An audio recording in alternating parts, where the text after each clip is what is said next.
नाना पटोले यांनी राज्याचे उपमुख्यमंत्री एकनाथ शिंदे आणि उपमुख्यमंत्री अजित पवार या दोघांना थेट मुख्यमंत्रीपदाची ऑफर दिली होती आणि त्यांचं हे वक्तव्य चांगलं चर्चेतही आलं। यावरून आता थेट अजित पवारांनी विरोधकांचा चांगला समाचार घेतलाय। तुमच्याकडे माणसं नाहीत आणि कशाचा पाठिंबा देताय असा मिश्किल टोला अजित पवारांनी लगावलाय। यावेळी भास्कर जाधवांनीही अजितदादा बोलत असताना मध्ये भाष्य केलं आणि यावरूनही त्यांनी खास शैलीत भास्कर जाधवांना टोला लगावलाय। मी सभागृहाला सांगतो, हा अर्थसंकल्प फक्त 1 वर्षाचा विचार करून आम्ही दिलेला नाहीये। उद्याची 5 वर्ष 2024 ते 29 आणि ती 5 वर्ष अशी आहेत की त्याच्यामध्ये कुणी जरी गमतीनं जरी म्हटलं की अमक्यानी मुख्यमंत्री व्हावा, तमक्यानी मुख्यमंत्री व्हावा, आम्ही पाठिंबा देतो। अरे तुमच्याकडे माणसंच नाही, कशाचा पाठिंबा देताय? 20 टाळकी असताना, 15 टाळकी असताना, 10 टाळकी असताना नाही, मग 1 मिनिट, तसं नाही। तुम्ही पण बोलत असताना काही जण का बोलले? मी मगाशी पण म्हणालो होतो, मी नेहमी सन्माननीय सदस्यच म्हणतो। पहिल्यांदा तुम्ही नव्हता, परंतु सन्माननीय सदस्य भास्करराव जाधव आणि मग इतर सगळे सन्माननीय असं म्हणून तेवढं ते सन्माननीय असं नाही।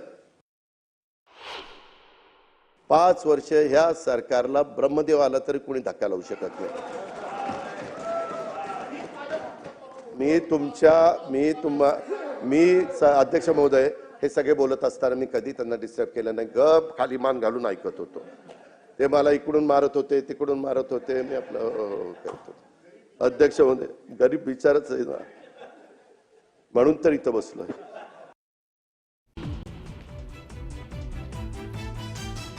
लाडकी बहीण योजना बंद होणार नाही। उपमुख्यमंत्री अजित पवारांची विधानसभेत माहिती। मात्र योजनेत काही बदल होणार असल्याचं केलं स्पष्ट।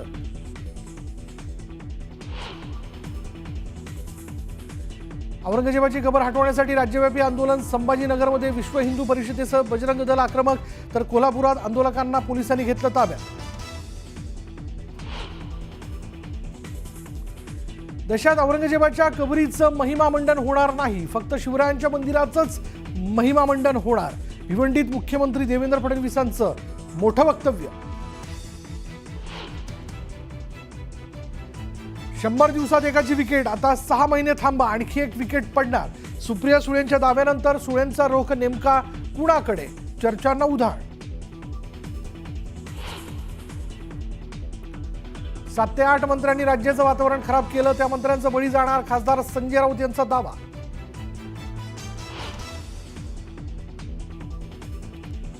विधान परिषदेसाठी राष्ट्रवादी काँग्रेसकडून संजय खोडकेंना उमेदवारी। खोडके हे अजित पवारांचे निकटवर्तीय।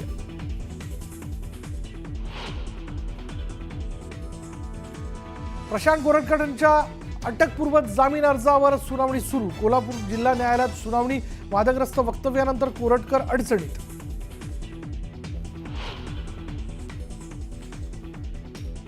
रस्ता ओलांडताना भरधाव दुचाकीनं चिमुकल्याला उडवलं। अपघातानंतर दुचाकी चालक फरार। अपघाताचा थरार कॅमेऱ्यात कैद। श्रीवर्धन डेपोच्या एसटी बसला शॉर्ट सर्किट झाल्यानं आग। जीव वाचवण्यासाठी प्रवाशांनी खिडकीतून मारल्या उड्या।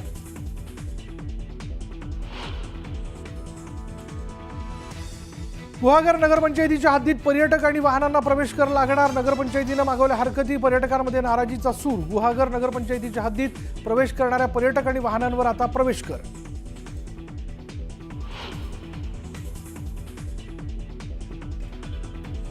पंतप्रधान नरेंद्र मोदींचं पॉडकास्ट मुलाखत। डोनाल्ड ट्रम्प यांनी सोशल मीडिया हँडलवरून लिंक केली शेअर। लेक्स फ्रीडमॅनने घेतली होती मुलाखत।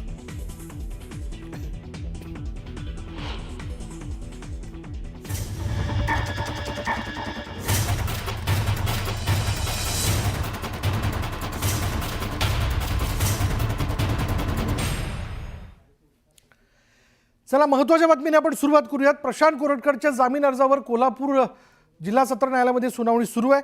शिवरायांबद्दल आक्षेपार्ह विधान त्यांनी केलेलं होतं आणि इंद्रजित सावंत यांना धमकी दिली होती। या प्रकरणाच्या विषयाला घेऊन आरोपीचा जामीन नामंजूर करावा अशी सरकारी वकिलांनी मागणी केली आहे। स्वातंत्र्य म्हणजे स्वैराचार नाही असं देखील सरकारी वकिलांनी युक्तिवाद करताना म्हटलंय। अशा व्यक्तीला आपण संरक्षण देतोय का असा प्रश्न त्यांनी विचारला. कोरटकरनं मोबाईल जमा करताना फॉर्मॅट करून दिलाय, तो अशा प्रकारचा गुन्हा परत करणार नाही याची शाश्वती काय.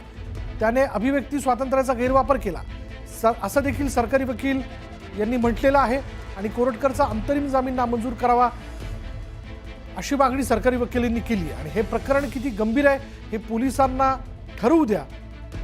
आरोपी तपासात सहकार्य करणार असल्याचं सांगतोय, मात्र तो आवाज माझा नाही म्हणणारा गुन्हा दाखल झाल्यानंतर पसार कसा काय झाला आणि त्याच्या इन्स्टा पेजवरही काही आक्षेपार्ह लिखाण आहे याकडे देखील सरकारी वकिलांनी लक्ष वेधले. त्यामुळे आरोपीचा अंतरिम जामीन अर्ज जो आहे तो नामंजूर करावा अशी मागणी सरकारी वकिलांनी केली आहे.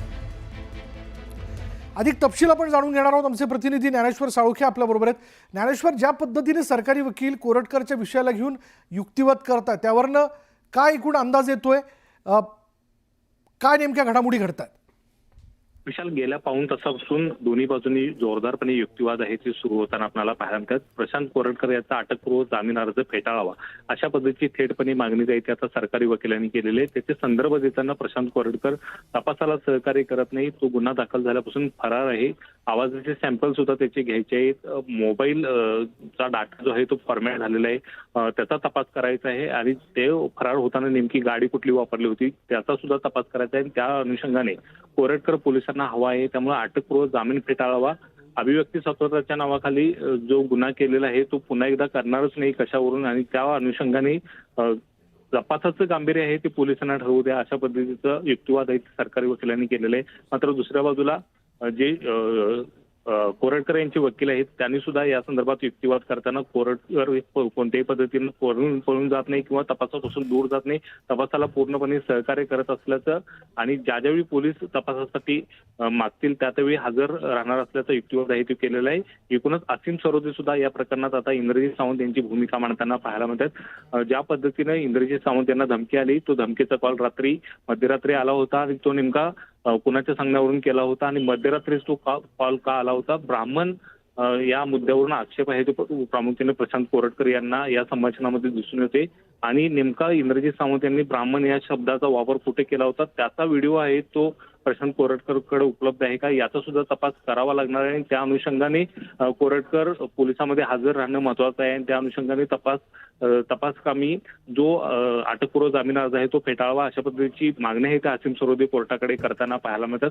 एकूणच सगळ्या बाजूचा युक्तिवाद आता जे न्यायाधीश आहेत ते ऐकून घेताना आपल्याला पाहायला मिळतात. काही वेळातच यावरती निर्णय येणं अपेक्षित आहे. मात्र एकूणच जे सरकारी वकिलांनी असीम सरोदे हे जे युक्तिवाद मांडतायत त्यावरून कोरटकर यांच्या अडचणीत वाढ होण्याची शक्यता आहे ते नाकारता येत नाही. मात्र बचावाचा पवित्र आहे ते कोरटकर यांचे वकील येताना पाहायला मिळतात. तपासामध्ये आम्ही सहकार्य करू असा युक्तिवाद देत आहेत. यासोबतच 7 वर्षाच्या आतली शिक्षा आहे त्यामुळे अटक करण्याची गरज नसल्याचं सुद्धा युक्तिवाद ते मांडतात.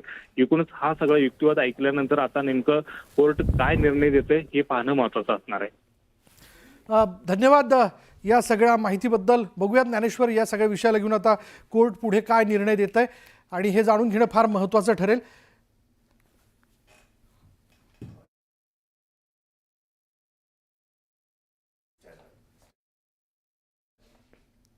पुढे बघूया तर नाशिकच्या सिडको परिसरात पाण्यावरनं नागरिक आक्रमक झालेत. वारंवार तक्रारी करून देखील आणि आंदोलन करून देखील पाणी जे ते वेळेवर येत नसल्यानं महिलांनी थेट नळाची पूजा केली आहे. नाशिकच्या सिडको परिसरातील महिलांकडून पाणी येत नसल्यानं नळाची पूजा करण्यात आली. नळाला हळदी कुंकू वाहत पुष्पहार अर्पण करण्यात आला आणि या नळाला पाणी येऊ दे अशी प्रार्थना देखील यावेळी करण्यात आलेली आहे. हमेशा चांगलं द्यायला म्हणजे जोरा प्रेशरमध्ये द्यायला पाहिजे. जी तक्रार केली तेवढीच तक्रार 8-10 दिवसामध्येच झाला, तेवढंच प्रेशर येतो, नंतर येत नाही. म्हणून ही नळाची पूजा केली आणि चांगलं स्वच्छ पाणी येऊ आणि चांगलंच प्रेशर राहावं पाण्याला, तक्रार कधी ना राहावं. भर उन्हाळ्यामध्ये या सिडको परिसरामध्ये पाण्याचा इतका मोठा प्रश्न उद्भवलेला आहे की एक तर यांना पाणी येत नाही. गोरगरीब कामगार वर्ग मध्यमवर्गीय या सिडकोमध्ये राहतो. गेल्या 1 ते 1.5 वर्षापासून अतिशय गंभीर असा पाण्याचा प्रश्न होता आणि आज परिस्थिती अशी आहे की 40 टेम्परेचर होत असताना यांना पिण्यालासुद्धा पाणी येत नाही. आणि महानगरपालिकेच्या अधिकाऱ्यांना वारंवार या लोकांनी तक्रारी केल्या.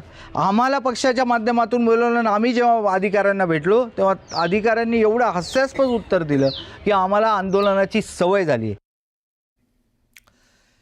धरणांचा तालुका अशी ओळख असलेल्या नाशिकच्या त्र्यंबकेश्वरमधील गाव पाड्यांवर मार्च महिन्याच्या सुरुवातीलाच पाण्याचं भीषण संकट जेथे उभं राहिलंय. धरणाजवळच्या पाड्यांवरील महिलांना पिण्याच्या पाण्यासाठी धरणाच्या बाजूला खड्डे करून झिरपून आलेलं पाणी पिण्याकरता घेऊन जावं लागतंय. भर उन्हात महिलांना 4 ते 5 किलोमीटरपर्यंत पायपीट करावी लागते. या भागात जलजीवन मिशन योजना सुरू असून ती फक्त कागदावरच असल्याचं समोर आलंय. त्यामुळे नागरिकांचा पाण्यासाठीचा संघर्ष सुरूच आहे. आम्हाला कामधंदा सोडून असा बंधाऱ्याच्या गोटाला खडा खणायला लागतो. पाण्याची सोय नाही आम्हाला. अख्खा दिवसभर आम्हाला पाण्याचा बटाट्याचं थोडं भरायला लागत. आणि मग आम्हाला कामधंदा पण सुचत नाही का काय करायला जायला. आम्हाला समज आमचं काम त्याच्यातच येळ होऊन जातो पाण्यातच. आम्हाला पाण्याची सोय पाहिजे. आता पाईपलाईन का नेलाय पण मग नळ नाही ना दियाला अजून. फक्त पाईपलाईनच दियाला एवढंच. पाणी नाही येत. टाकी नाही. गेली वर्षी का नेलाय पाईपलाईन. तिथून अजून पाणी येईल नाही. योजना आली पण आमच्यापर्यंत पोहोचली नाही. पाणी नाही आले, नळ नाही आले. आणि आमच्या बायांना पाणी आणायला रात्रीचे संध्याकाळचे तकलीफ होते पाणी आणायला. आम्हाला पाण्याची सोय नाही. दिवसभर असं खडे खणून पाणी भरीत बसावं लागतं. एक हांड्यात वेळ निघून जातो. आमचा रोज बुडून जातो. पोरं सोरं शाळेत जायला आम्हाला टाइम भेटत नाही आवरून द्यायला. पोरं घेऊन खड्यात उतरवून पाणी काढायला आता आम्हाला. पुढे बघत राज्यात कापूस खरेदीचा प्रश्न जो आहे तो गंभीर झालेला आहे. यावरून विरोधकांनी सरकारवर जोरदार हल्लाबोल केला. कापूस खरेदी प्रश्न आणि वाढत्या शेतकरी आत्महत्येवरून विरोधक आक्रमक झाल्याचं पाहायला मिळालं. कापूस प्रश्नावर पणन मंत्री जयकुमार रावल यांची विरोधकांकडून कोंडी करण्याचा प्रयत्न करण्यात आला.